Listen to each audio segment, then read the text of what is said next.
La siguiente, por favor.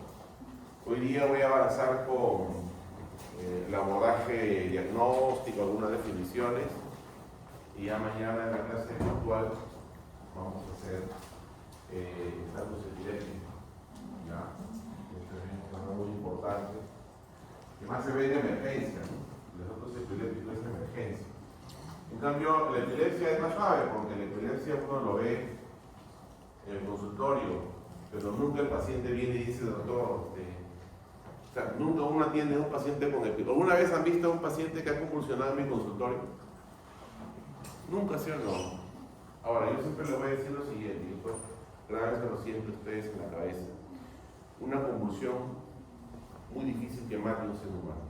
No lo mata, pero sí asusta. Y el susto, uno a veces en el susto hace de que realice cosas que no deban hacer. Entonces, cuando un paciente convulsiona, espera que pase la convulsión. Vamos a ponerlo a un ladito hasta que pase. ¿Qué más vamos a hacer? Lo mejor para tratar una convulsión es no hacer nada en el momento que le da la convulsión. Ubicarlo nada más en una posición en la que no se rompe la cabeza. No meter nada en la boca, ¿no? De costado. ¿Por qué de costado? Porque la lengua se va por un lado, si se va para arriba, ahora se asfixia. Entonces, lo mejor ante una convulsión es no hacer nada, que pase, porque, como dicen, todo lo que empieza acaba. Entonces, la convulsión es la vida, es como el amor, ¿no? Todo lo que empieza acaba, ¿no? Igualito es la convulsión. La convulsión es autolimitada, salvo que sea un estatus refractario severo, pero eso es rarísimo, eso es menos del 0.01%. La mayoría, vamos a ver al paciente estable, vamos a ver al paciente, si convulsione tranquilo. Nadie ha muerto por una convulsión, decía un maestro. Nadie se ha muerto por una convulsión. Más bien, se puede morir por lo que hacemos cuando convulsiona. La desesperación, meter la mano a la boca. Peor, mejor no hacer nada. Como decía en el hospital, por ejemplo, cuando yo estaba rotando en el Baiza, estábamos en el consultorio y afuera convulsionaba un paciente. Y yo estaba asustado, decía, pobrecito, me sentí, ¿qué le pasa? Le va a pasar, no se va a morir. Una convulsión, ¿cuánto debe durar? Promedio 5 minutos. Promedio, ¿no? 5 minutos. Puede ser un poquito menos, un poquito más. Pero si demora un poquito más, si demora ya 10, sí, un poquito de y ahí sí que deriva. Pero la gran mayoría son cortas, son autolimitadas, 5 minutos. Más del 90% de los casos. Entonces, la convulsión es muy aparatoso. Se ve feo que un paciente convulsiona, se asusta todo, bueno, para el que no conoce. Pero para los que conocen, tranquilo, más tranquilo. Se pone su alcohol, que sea la raíz, que sea la pinta. Pasa la crisis, agarras una silla y lo llevas a esa emergencia porque la probabilidad de que convulsione de nuevo es bastante alta. Entonces no se vayan a asustar con eso. La pregunta clásica es, yo en mi consultorio, que he visto un montón de pacientes con epilepsia, nosotros nunca vemos al paciente que convulsiona en consultorio. Es rarísimo porque todos ya vienen tratados, todos ya vienen con sus medicamentos. Entonces ya vienen sanos, ya vienen sin convulsión. Más aún si le da gratis el ácido valproico, que es el anticonvulsivo por excelencia, que lo usamos nosotros, con calma, con tranquilidad. Si el paciente convulsiona, déjelo que convulsione, no se va a morir, salvo que dure mucho tiempo, ¿no? Pero la gran mayoría dura por medio de 5 minutos. Y tener mucho cuidado con esos pacientes que son psiquiátricos, ¿no? Que hacen los pseudoconvulsiones o convulsiones falsas. Una forma de distinguir es, ¿saben cómo es? Que la convulsión siempre da con los ojos abiertos. Esa es la clave, el éxito. La clave del éxito. Porque siempre en emergencia, cuando lo llaman, igual también, que hacemos en emergencia en el hospital francés, muchas veces nos llaman, está convulsionado, está con los ojos cerrados y llorando, toda la vaina. Entonces, puede ser una convulsión como un cuadro psiquiátrico, pero siempre las convulsiones son con los ojos abiertos. Entonces, cuando un paciente convulsiona, el primero que voy le miro la cara, le miro los ojos. Si me está blanqueando los ojos y los ojos están abiertos, es una convulsión, hay que tratarlo como una convulsión. Si yo lo veo que convulsiona con los ojos cerrados y el cuerpo se mueve como si fuera una convulsión de verdad, con saltos y mueve, con todo el show y la peña que hace, entonces ya ahí sí digo, esto es un psiquiátrico. O sea, no psiquiátrico, sino que es un conversivo, una cosa así. Y Y eso es bastante, ¿eh? Eso es bastante. Pero todavía son bastante jóvenes, ¿no? Jóvenes. Bueno, entonces, convulsión es esto, movimiento. Eso es convulsión. Convulsión es epilepsia. Convulsión es el movimiento que hace el cuerpo. Entonces, la convulsión es esto, el movimiento. Miren que dice acá, un episodio súbito. Usted tiene que aparecer de un momento a otro. Uno no lo tiene que preparar. Uno no dice, voy a convulsionar ahorita. Yo me voy a programar para convulsionar a las 5 de la tarde. A esa hora voy a convulsionar y convulsiono. No, la convulsión aparece de un momento a otro. Es súbito, paroxístico, así, esta palabrita, súbito, paroxístico, ¿no? Actividad eléctrica anormal. Dice que la convulsión tiene que ver con lo que no he comido bien, dicen, ¿no? O el estrés. No, señores, hay un problema en el cerebro. Así como hay actividad eléctrica en el corazón, también hay actividad eléctrica en el cerebro. Entonces es una actividad eléctrica anormal en el cerebro, ¿ya? Que puede causar movimientos corporales incontrolables. Esto es convulsión, ¿ya? Movimientos corporales. Asociado a alteración de conciencia, pero no todas las convulsiones pueden tener alteración de conciencia. Vamos a ver luego cuando leemos las vocales simples y complejos, cuando la diferencia es justamente esto, alteración de conciencia. Ahora, dependiendo de su causa y el tipo, pueden durar desde unos segundos hasta varios minutos. 5 minutos en promedio, ¿no? ¿Ya? ¿Está claro? Esa es una convulsión, ¿no? Convulsión es el acto motor, súbito, paroxístico, de un momento a otro, que puede recurrir o no, sí, dependiendo del tipo de epilepsia. Y puede durar segundos y minutos de acuerdo a la causa, ¿no? Porque, por ejemplo,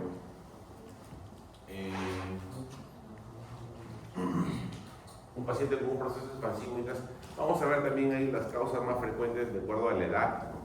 ¿Cuáles son las causas más frecuentes de convulsiones de acuerdo a la edad? No es lo mismo una convulsión en un neonato que en un paciente de 67 años. Yo me voy a orientar más o menos hacia la posible etiología, ¿no?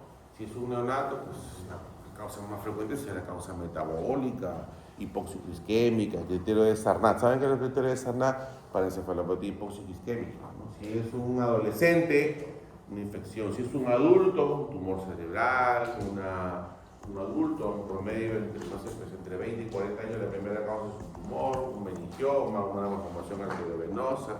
O sea, de acuerdo a la edad, uno ya más o menos se va orientando la causa de la convulsión. Si es un viejito de 80 años que convulsiona, no voy a pensar pues, en una encefalopatía hipoxicosquémica, ¿no? O en una infección. Causa más frecuente de una convulsión en un paciente adulto de 40 y 50 años, traumatismo encefalocraneano. Causa más frecuente en una convulsión en un paciente, por la edad no lo puede sacar. Adolescente, infección. Adulto, 20 a 45 años, proceso expansivo intracerebral, tumor, malformación arteriovenosa, más aún si es la primera convulsión, ¿ya? Entonces, es muy importante, por ejemplo, yo siempre tengo un esquema de trabajo, ¿no? De un paciente que convulsiona o que sufre epilepsia, digo 4 cosas, son 4 preguntas que hay que hacer, y se acabó la neurología de la epilepsia. Primero, primera crisis, ¿cuándo fue? La última crisis, ¿cuándo ha sido? ¿Qué medicamentos toma con frecuencia? Y si hay antecedentes familiares. La epilepsia es fuertemente genética, sobre todo en las primarias. ¿Sabes qué primaria? Cuando la tomografía no hay nada. Secundaria, cuando la tomografía de resonancia encuentra una lesión. ¿Ve? Medicamento. Primaria es idiopática, o sea, desconocida, que es la causa más frecuente. Y secundaria, cuando el paciente convulsiona y encuentro yo algo en la tomografía. Y muchas veces, hoy en día, la tomografía no se utiliza mucho, sino se utiliza la resonancia magnética cerebral con espectroscopía, porque yo recuerdo mucho. Entonces, ustedes, ¿por qué siempre pido primera convulsión? Porque la primera convulsión en toda la vida es una convulsión en su vida, ha sido antes de los 20 años. Lo más probable es que sea una convulsión o dentro de una epilepsia de tipo primario, o sea, no encontremos nada.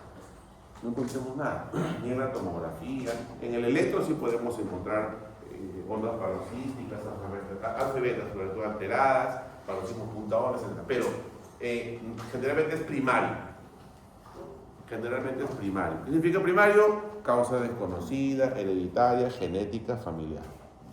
O sea, mientras más pequeñitos estén, cuando estamos hablando de la primera convulsión. Cuando la primera convulsión es generalmente en etapas iniciales, ¿no? En niños, 15 años, 16 añitos, por ahí, y no hay una causa neurológica asociada, por lo general es primaria. O sea, clínicamente, por lo general es primaria, ¿no?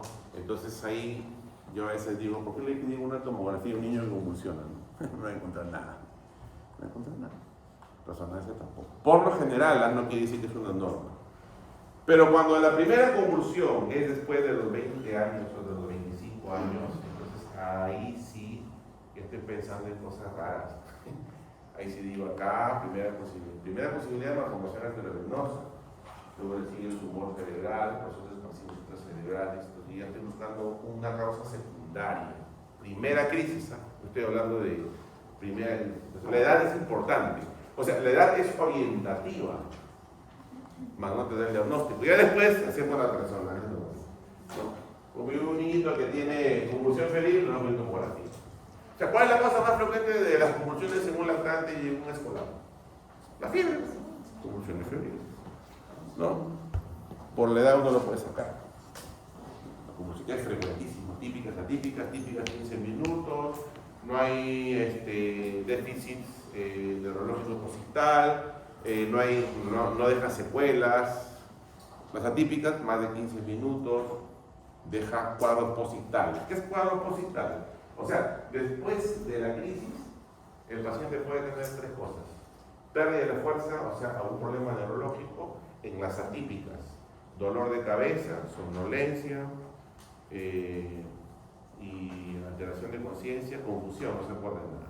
La característica clásica para saber si es una convulsión o no es que el paciente no se debe acordar de lo que le ha pasado. Cuando el paciente narra con detalle lo que le ha pasado, es bien raro que sea una convulsión. Por ejemplo, cuando el paciente dice, yo recuerdo que me desmayé y sentí algo que me agarró y me desmayé y sentí que me levantaba. Cuando te dan muchas cosas, cuando ya te están narrando todo lo que le ha pasado, ya es bien raro que sea una convulsión. Por lo general, la convulsión, el paciente dice, no sé qué me pasó. Me caí, me desvanecí y por ahora que desperté, me dio un poco de sueño, estuve medio confuso, pero no sé qué me pasó. Esa es una convulsión, con toda seguridad. Ojos abiertos, peor todavía. ¿Me dejó entender? Entonces ahí ustedes tienen que saber eso. A lo que yo veo es lo siguiente. Yo tenía un compañero, yo estaba de R3 y mi colega de R2 estaba en la Hospital Naval, que en paz descanse porque ya falleció, el doctor Novoa, doctor Carlos Novoa, hijo también de un médico, patólogo, que también falleció. Me pena, siempre ha pasado, me dio mucha pena porque estábamos jugando fútbol, él estaba haciendo geriatría en el Hospital Naval, estábamos jugando fútbol, y jugando fútbol de un momento comenzó a convulsionar, se tiró al piso, y era bien alto, era fornido, y comenzó a moverse, a convulsionar. Tenía aproximadamente algo de 38, 39 años de edad. Entonces fue su primera convulsión. Primera convulsión, después de los 25 años, me cierro el ojo. Cierro el ojo porque por eso es una cosa. Resonancia, malformación arteriovenosa. Y es claro, le prohibieron un montón de cosas, y como era un joven, pues no quería estar de reposo absoluto, cosas, ¿no? Con todo, pues, una malformación arteriovenosa, de un aneurisma, no tenía, no miento, un aneurisma comunicante posterior. Lo operaron, hasta no resistió y falleció. Mucha pena. Pero con esto más o menos que les quiero dar el mensaje, les quiero decir de que siempre la primera convulsión es importante saber la edad del paciente. La edad del paciente es vital. Por eso digo, primera convulsión, ¿no? ¿Qué medicamentos toma? Si hay antecedentes hereditarios, familiares, porque si es familiar es primario, es primario de encaje, no de vuelta que dar. La siguiente. Entonces hay varios tipos de convulsiones, ¿no? Las focales, esto es más fácil porque es fácil de tener focales, localizados, ¿no? Entonces, afectan una parte del cerebro y hay dos tipos, las simples y las complejas. Obviamente las simples son las que hay pérdida, sin pérdida de conciencia, y las complejas con alteraciones para la conciencia. Entonces la diferencia entre una simple y una compleja es el estado de conciencia. en 4 niveles de despertacionamiento sulfúrico, ¿no? Las simples pueden ser motoras, sensitivas, tónicas, clónicas, tónico-clónicas, reflejas, persivas, oculogías. En cambio, las parciales complejas, aquí y hay alteración de conciencia, y la característica de las epilepsias que afecta al lóbulo temporal, ¿no? Las epilepsias que miden el lóbulo temporal. Vamos a ver eso, vamos a hablar de posteriormente, ¿no? En las que aparecen ya el aura epigástrico, el aura epigástrico, un descenso, el aura epigástrico aquí raro, alteración de conciencia, la crisis vocal con alteración de conciencia, porque es compleja, y aparece, ¿qué más aparece acá? Los automatismos, ¿no? Los automatismos, esa palabrita, ¿no? Automatismos, ¿no? El automatismo oro-manual, oro-mandibular, hacer muecas en la boca, cerrar los ojos, esos automatismos que no tienen ninguna finalidad, esos movimientos de las manos y de la boca, gestuales, que no tienen ninguna finalidad. Esto es las epilepsias focales complejas. El prototipo es la esclerosis inicial hipocámpica, o sea, se lesiona la porción temporal mesial, ¿no? En la zona del hipocampo, ¿no? Eso es característico de las epilepsias de lóbulos temporales mesiales. Esta de acá son las que se recuperan con la cirugía. ¿Por qué? Porque está localizada. En una epilepsia generalizada, en una epilepsia generalizada es muy difícil operar, pero en cambio la cirugía de epilepsia solamente cogen las focales complejas, solamente se afecta en la porción hipocámpica mesial del lóbulo temporal. ¿Ya? Bien, ¿sí? Y luego vienen las convulsiones generalizadas, que son las que involucran ambos hemisferios cerebrales. El prototipo es el tónico. Antes se llamaba Ragmal, hoy día esa palabra ya no existe. Entonces aquí, cuando son convulsiones generalizadas tónicos, estas son las más, ¿cómo se dice? Las que más teatro dan, ¿no? Las que más miedo dan, ¿no? Porque vienen con todo, ¿no? Tónico crónico, tónico crónico, tónico crónico. Tónico no es de beber tónico, ¿no? Sino tónico es rigidez, donde el cuerpo se pone en una hiperextensión severa, ¿no? No miren ustedes, tónico crónico generalizada, hay pérdida de conciencia, hay rigidez muscular, se pone duro el cuerpo como piedra en una posición de hiperextensión, y luego aparece las sacudidas, que es la clonus. Clonus clónico es movimiento, ¿ya? Tónico, rigidez, como piedra.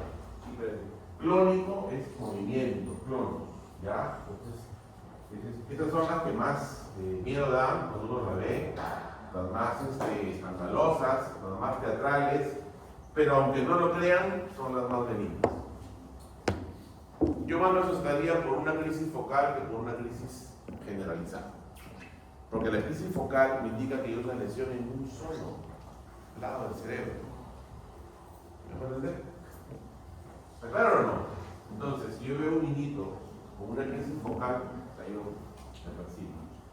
Crisis focal en un niño, tengan mucho cuidado. De cualquier tipo, si es crisis focal, por ejemplo, tónicas o rígida pura, la crisis focal indica que el daño está en una sola lesión, está en un solo lado del cerebro. ¿Entienden eso?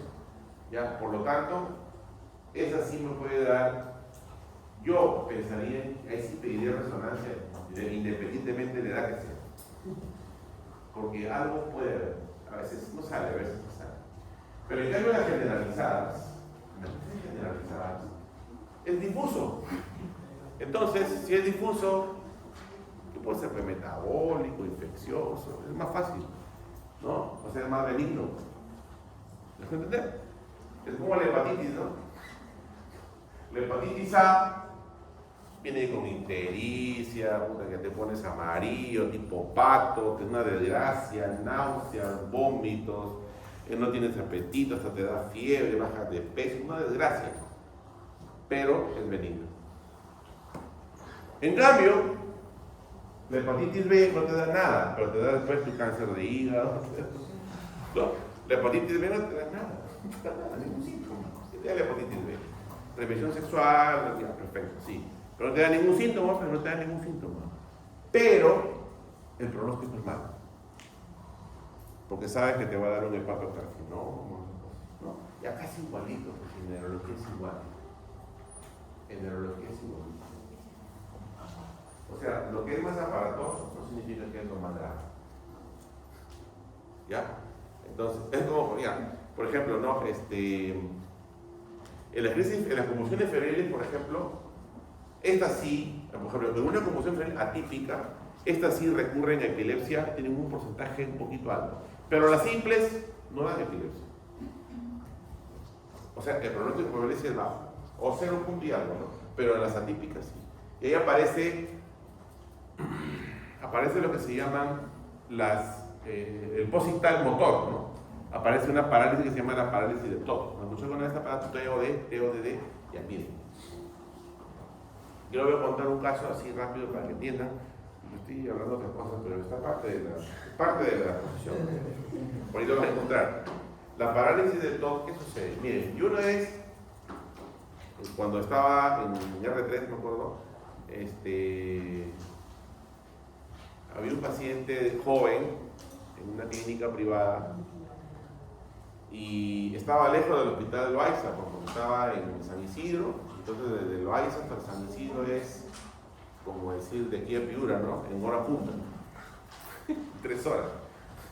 Entonces mi jefe no quiere irse. Mi jefe decía, no, ándale tú, me decía, tú. Y ¿qué pasó? Que era un paciente joven que había convulsionado, que sufría epilepsia, no había consumido sus medicamentos y había convulsionado. Pero sucedió algo raro, ¿no? Que después de la convulsión se le paralizó la mitad del cuerpo.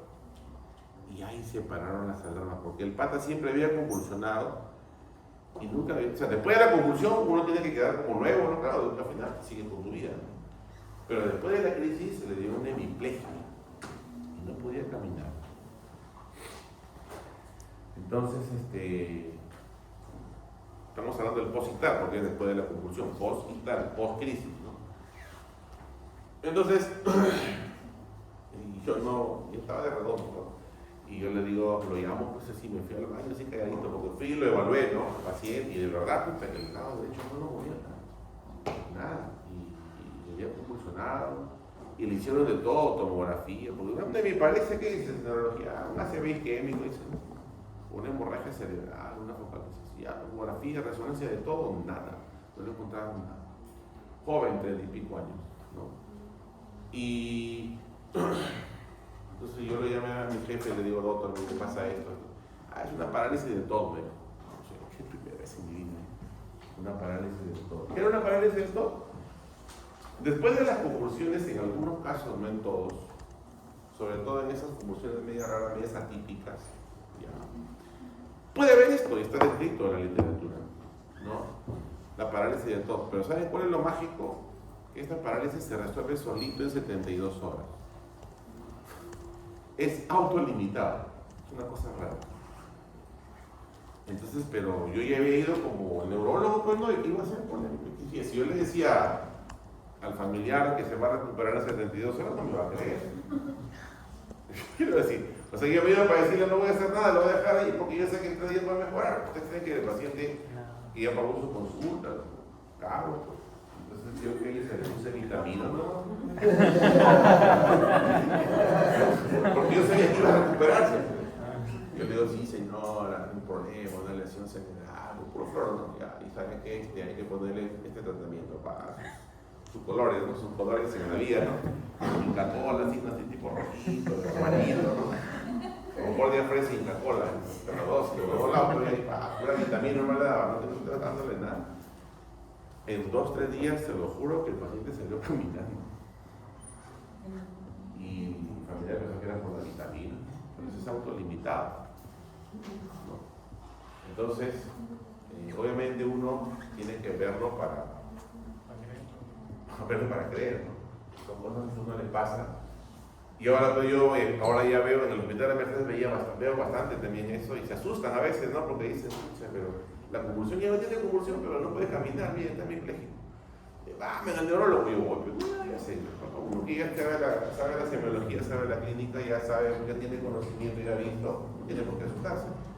Le habían pedido de todo, le han hecho gastar horas de resonancias, con contraste, sin contraste, tomografías, difusión, perfusión, nada, no encontramos. Entonces, ¿qué es epilepsia? Ahí está. Cuando hay varias convulsiones repetitivas, crónicas, ahí lo voy a decir las definiciones. Entonces, la epilepsia ya es un trastorno neurológico crónico, o sea, hay son varias convulsiones recurrentes, caracterizado por una predisposición persistente a generar crisis epilépticas recurrentes. O sea, cuando hay más convulsiones repetitivas, vamos a ver los criterios también de epilepsia, porque no sé hasta cuándo se considera. Doctor, ¿y hasta cuántas convulsiones se puede considerar epilepsia? Doctor, ¿y cada qué tiempo, qué espacio hay? Vamos a verlo ahí.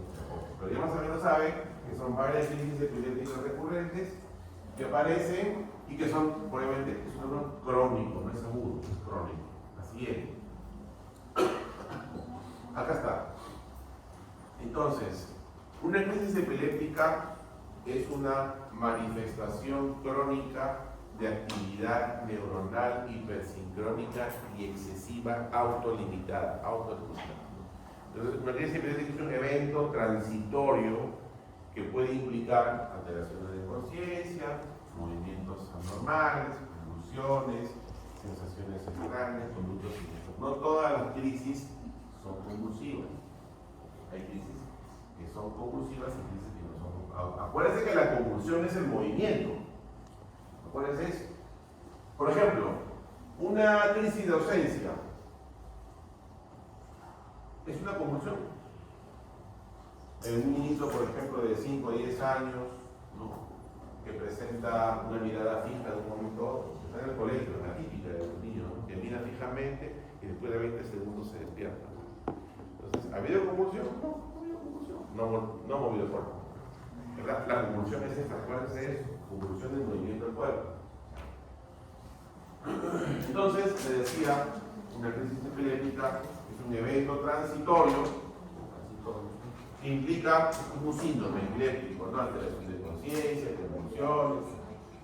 No todas las convulsiones implican epilepsia. Por ejemplo, las convulsiones febriles. ¿Una convulsión febril de niño es una epilepsia? No, es una convulsión febril. ¿Ya? Pero hay otro muy importante acá. El otro día, la vez pasada, cuando estaba en el Mogrovejo, en mi sala inmaculada, que es solamente neurología pediátrica, un niño, por ejemplo, que tiene autismo, o un niño que tiene PCI, o un niño que tiene una alteración, no sé, de retardo mental, por ejemplo, una discapacidad intelectual. ¿Ya? Las convulsiones febriles se dan, acuérdense, entre 6 meses y 6 años.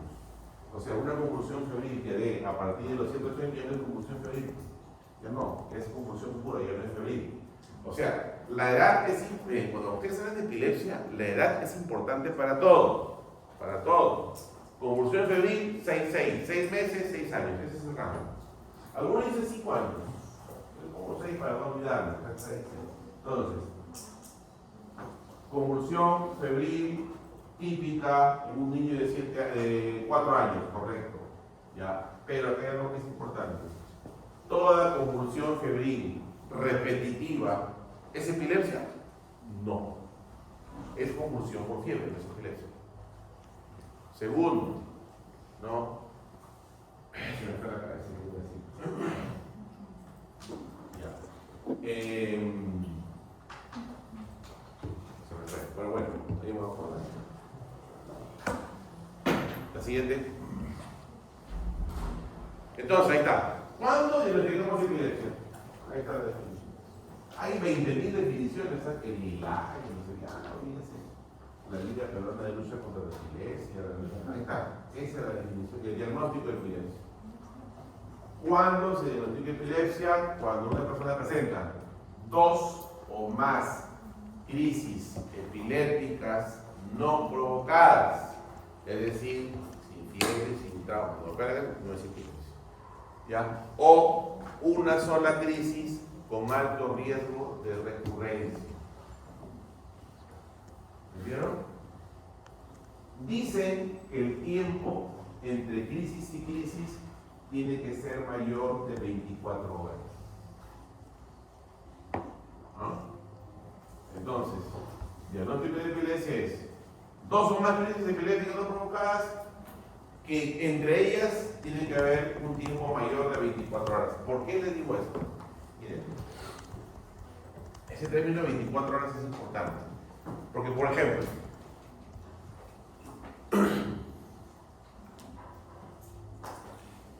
el paciente convulsiona en 1 hora 7 veces. Dentro de las 24 horas, 7 veces. ¿Se cumple el criterio de 2 o más crisis epilépticas? ¿Saben por qué no? Porque está dentro de las 24 horas. En neurología, así sea 7 veces o 1000 veces, sigue siendo convulsión única. ¿Entendieron? Porque está dentro de las 24 horas. A ver, vamos a entender esto. Por eso que aquí les digo, es muy importante el tiempo. La definición es 2 o más crisis epilépticas. 2 o más crisis, pero que sean espaciadas más de 24 horas. Por ejemplo, otro ejemplo. En el mes de enero convulsioné 1 vez. En el mes de marzo convulsioné otra vez. En el mes de mayo convulsioné otra vez. En el mes de septiembre, ayer convulsioné otra vez. Van 4 convulsiones. ¿Eso es epilepsia, sí o no? Sí, porque ha pasado entre convulsión y convulsión más de 24 horas. Bueno, por eso aquí. ¿Me puedo entender? 2 o más crisis en más de 24 horas. O sea, que entre crisis y crisis no tienen que ser dentro de 24 horas, tienen que ser juntos. Este es un lenguaje medio engañoso. Medio somos un lenguaje, ¿no? Medio gafo. Ya, le voy a hacer otro caso. Ya, el caso anterior, igualito. Igualito, usted diga 24 horas de paso, o sea, que sea por día, ¿no? Ya, el lunes convulsionó 1 vez, el miércoles convulsionó otra vez, el sábado convulsionó otra vez. ¿Es epilepsia, sí o no? Sí. Siempre y cuando no sea por fiebre, no sea por un accidente, o sea, un traumatismo encefalocraniano. ¿Está bien? Ya. Ahora, si las convulsiones son dentro de las 24 horas, independientemente de la cantidad de convulsiones, ¿me entiendes? Ya, entonces, si a las 6 de la mañana convulsionó por primera vez, a la hora siguiente convulsionó la segunda, a la hora siguiente convulsionó la tercera, aquí ha convulsionado 1000 veces en 24 horas, sigue siendo convulsión única porque está dentro de las 24 horas. ¿Entendieron? Ya. No interesa la cantidad de veces que convulsione, así sea lo que sea, pero si ha sido dentro de un solo día, se considera convulsión única. Una sola crisis, aquí dice OA, o sea que puede ser una sola crisis con alto riesgo de recurrencia, por ejemplo, tumor cerebral, por ejemplo, malformación arteriovenosa,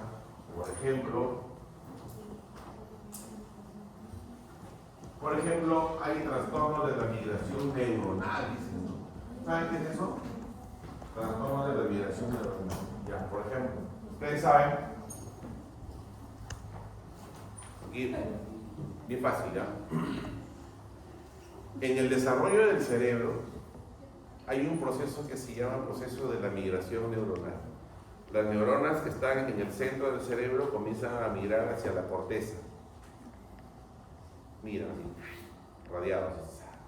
Entonces las neuronitas de acá se van a la sustancia gris. Entonces el cuerpo está en la corteza y el axón está en la sustancia blanca. ¿Está bien? Ahora, pero hay un momento en el desarrollo que comienzan a migrar y se quedan en mitad de camino. Hay neuronas que se quedan en mitad de camino. No llegan a la corteza. Eso se llama trastorno de la migración neuronal. Eso es una entidad bien frecuente en los niños. Uf, ahí está la paquigiria, la oligogiria, todas las girias están ahí. La esquizencefalia, la paquicencefalia, ese es un tema bien bonito también en la neurología pediátrica. Entonces, eso con seguridad que va a dar convulsiones, altísimo. Entonces, si yo en la resonancia magnética detecto, porque la tomografía no se va a ver, y si en la resonancia detecto un trastorno de la degeneración neuronal, entonces, así que he tenido una sola crisis, pero con un alto índice de recurrencia, paquiquidia o una lesión cerebral, es también epilepsia.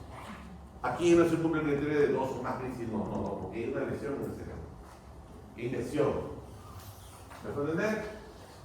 Vamos a ver que es uno o el otro. ¿Listo? La siguiente. Causas posibles. Fácil, ¿no? Acá estamos de acuerdo a la ubicación, ¿no? Causa desconocida. La causa más frecuente de epilepsia es idiopática, desconocida, primaria, hereditaria, genética. Eso es lo que vamos a ver.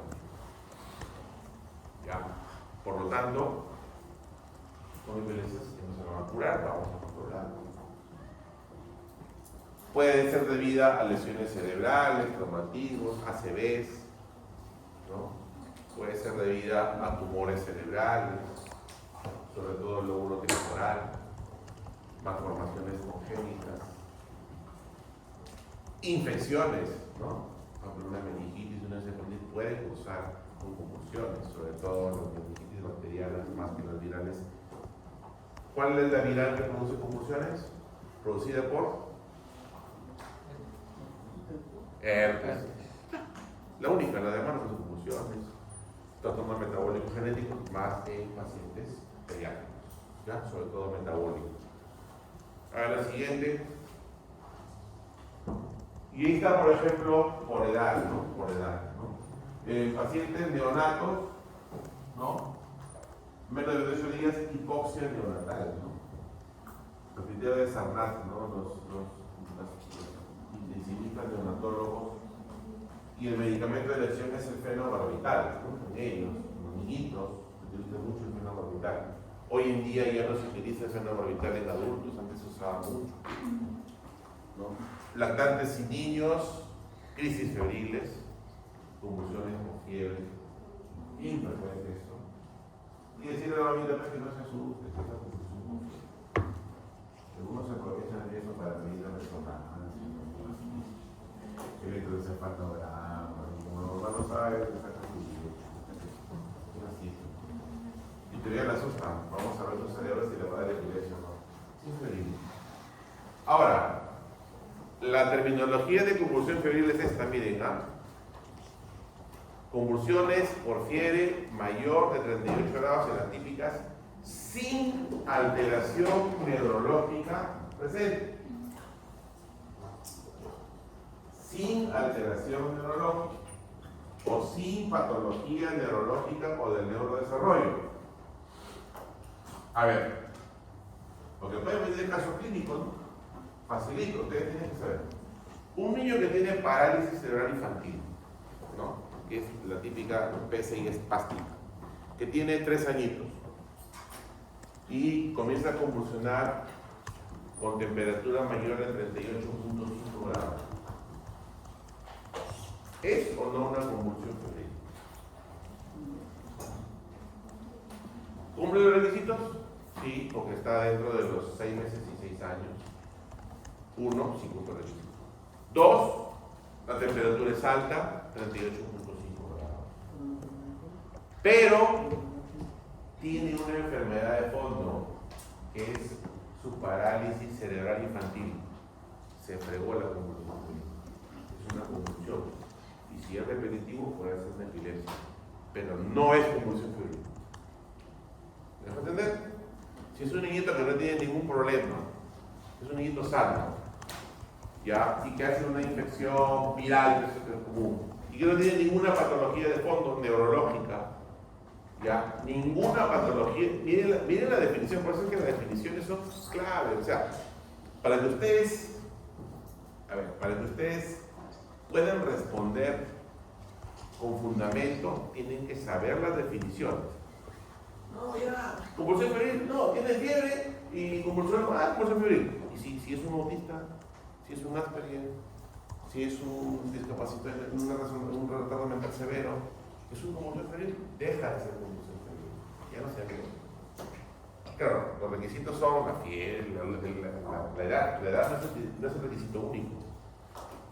Cuando hay la definición es y fiebre y 6 meses al año y sin alteraciones neurológicas. Ahí está, o sea que tiene que cumplirse las 3. Si no cumple las 3, no es, se acabó. Caso clínico va a venir así. Así no es, así mismo. La definición, ya. Miren ustedes, de acuerdo a la edad, lo que les decía, yo estoy pensando qué puedo encontrar, ¿no?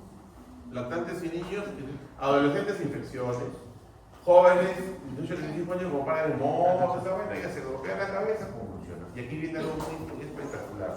Por eso, las convulsiones entre los 18 y 25 años siempre es traumatismo encefalocraneal.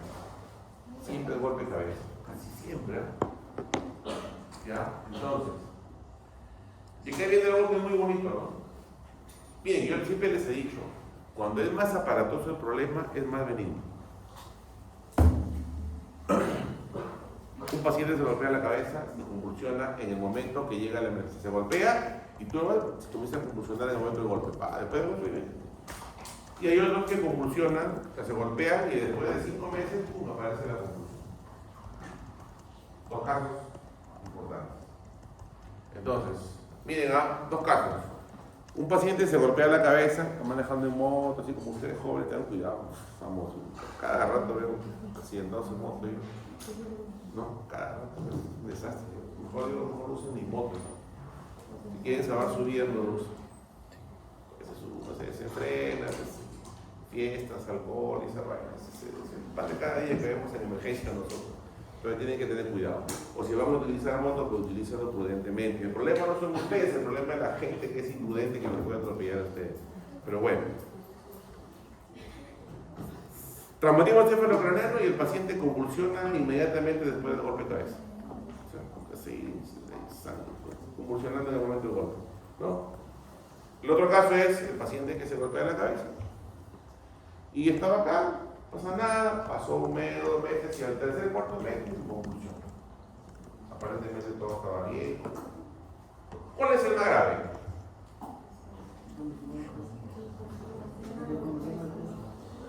¿O cuál es el que va a necesitar tratamiento de por vida para la convulsión? El que convulsionó después. O sea, en otras palabras, prefiero que convulsione en el momento del accidente antes que se convulsione después. Bueno, o sea, en el momento del accidente prefiero convulsionar. ¿Cuál es la explicación?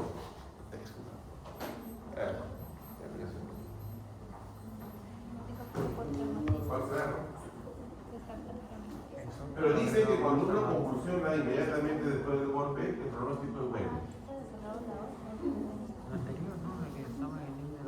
¿Por qué? Porque cuando uno ha presentado la convulsión después del golpe, probablemente ha sido un hematoma que se ha calcificado, ya queda como una secuela, ya no se puede hacer nada. La lesión está ahí, de por vida. Bueno, seguimos. Un viejito que convulsiona por primera vez, no van a pensar que es crisis febril, ¿no? O sea, están pensando en un ACV, en un daño, un accidente cerebrovascular. Entonces, los viejitos que convulsionan por primera vez, piensen siempre en un accidente cerebrovascular. Los adultos mayores de un daño, ACV. La siguiente.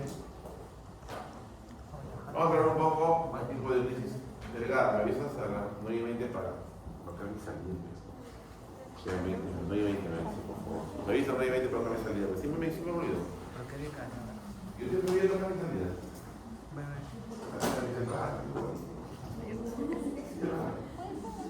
Ya.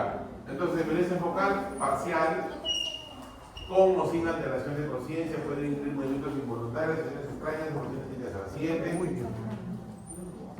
Epilepsia generalizada, todo el cerebro, puede ser tónico-crónicas. Aquí hay los episodios de Laura, alteración de conciencia, tónico-crónico y postal. En el periodo tónico aparece la miliasis, la cianosis, No hay nada. la rigidez, Después del ¿no? endocrino. Y luego aparece el positral, que puede ser de tres formas. El positral es dolor de cabeza, confusión y dolor corporal generalizado. Entonces, cuando el paciente va a la consulta, cuando un paciente va a la consulta y dice yo he convulsionado, o sea, el paciente nunca llega a la consulta convulsional. Siempre vas a decir, doctor, yo he tenido hace tantos días, me pasó esto, me pasó esto. Entonces tú ya comienzas a indagar y dices, ¿lo que ha tenido es una convulsión o no? Y ya saben algunos criterios de convulsión. Ya les he dicho, 5 minutos, ojos abiertos. Y otra cosa muy importante, que tú le dices, y después que te dio la convulsión, entre comillas, el desmayo, ese desvanecimiento, ¿te acuerdas lo que ha pasado? No, tú no me acuerdo de nada. Punto para convulsión. 2. ¿Y te dio mucho sueño o te dolía mucho la cabeza? Doctor, me dolía mucho la cabeza. Punto, porque después de la convulsión produce dolor de cabeza fuerte, y alguno da somnolencia, sueño, y el otro da como que se hubiese empaleado todo el cuerpo, o sea, un dolor corporal generalizado. Doctor, sentí que mi cuerpo me dolía, me dio un dolor de cabeza y me dio sueño, ya se fregó. Tiene el positral, tiene los requisitos para tener una convulsión. Entonces, yo ya frente a eso, digo, este paciente sí o sí ha tenido una convulsión. ¿Y qué hago ahí? Le puedo pedir un electro, ¿sí? O le puedo pedir una imagen, una resonancia. Pero si es niñito, si es joven, o si es pequeñito, no puede hacer nada, solamente un electro y tratamiento. Medicamento de lesión, ¿por qué iniciaría? Ácido valproico. Ácido valproico. Porque más bien seguro en la receta que yo pongo. Miren lo que dice el dicho. Ustedes, hay muchas clasificaciones de epilepsia, no las pocas, de la generalizada, generalista, de la referencia. Ante la duda, no sepan qué tipo de crisis es, inicien con ácido valproico, inicien con marca, se acabó. Ante la duda, inicien con marca. Ante la duda. ¿Por qué? Porque es el medicamento que tiene 5 mecanismos de acción, o sea, ninguno se le escapa. Vamos a ver después eso cuando hablemos de los fármacos. Por ejemplo, hay fármacos que tienen un solo mecanismo de acción. La carbamazepina, por ejemplo. Sodio, nada más que sodio. Ándale, sodio bloquea ya. La motrigina, sodio, nada más que sodio. Levetiracetam, proteína 2S1N, ya. Se acabó. O sea, los medicamentos que tienen un solo mecanismo de acción son los medicamentos que no van a tener muy buena cobertura. Topidamato, 6 mecanismos de acción, lo dejo para epilepsia refractaria, es decir, que no mejoran ni con barra ni con nada, se para el topidamato. El arte de manejar pacientes con epilepsia es el arte de saber los mecanismos de acción de los medicamentos. Vamos a verlo, porque llegamos a esa parte. Tónico crónicas, convulsiones con pérdida de conciencia. Crisis de ausencia, breves episodios de desconexión, frecuentemente en niños, desencadenados por cuadros de hiperventilación. Entonces, son esos niñitos que están en el colegio y que están escribiendo y se quedan viendo. Sí, puedo hacer así. ¿Qué pasó? No, sí, me desconecté ya. Eso es una crisis de ausencia. Eso es una convulsión. Pero esa es una crisis, no es convulsión, perdón, es una crisis inhibitoria. O sea, hay dos tipos de crisis, las inhibitorias y las excitatorias. Las excitatorias es aquellas crisis que hasta el vigilante te da el diagnóstico. No, yo recuerdo cuando estaba allá en el instituto, doctor, una epilepsia, está convulsionando, vigilante, doctor, una emergencia, un estatus, hasta vigilante se ve que es un estatus, ya. Pero cuando, por ejemplo, el paciente viene y se desvanece y no tiene los movimientos, ¿no? Eso se llama en neurología ataques de caída o drops attacks, que está fuera de las clasificaciones, ¿ya? Pero es también una crisis y hay que ser un poco más fino para reconocerlo. El paciente solito se desvanece, se cae, se desvanece. Yo recuerdo mucho que me decía mi mamá cuando estaba en el colegio, no tomo esa IBU, no es anémico, hay que desparasitarlo, una tremenda crisis inhibitoria. Son los desvanecimientos, ataques de caída, ataques de los ataques, es una crisis. A ver, dale, le pones 1 kilo de cuáquer a la avena, es igualito, sí, porque, no. Lo que nos decía la mamá, no, nos decía, no, se desmanó, mijito, el sol, dicen, el sol, ay, el sol, dicen, ay, el sol, claro, todo se desmayaría. Pero qué raro que solamente él se desmaya con el sol, ¿no? Dice, no, que se desmayó. Las mamás siempre le ponen pretextos, ¿no? Siempre justifican, ¿no? Lo raro, ¿no? Siempre justifican, la mamá justifica. Así va. Ah, sí, bueno. También funciona. Funciona bien.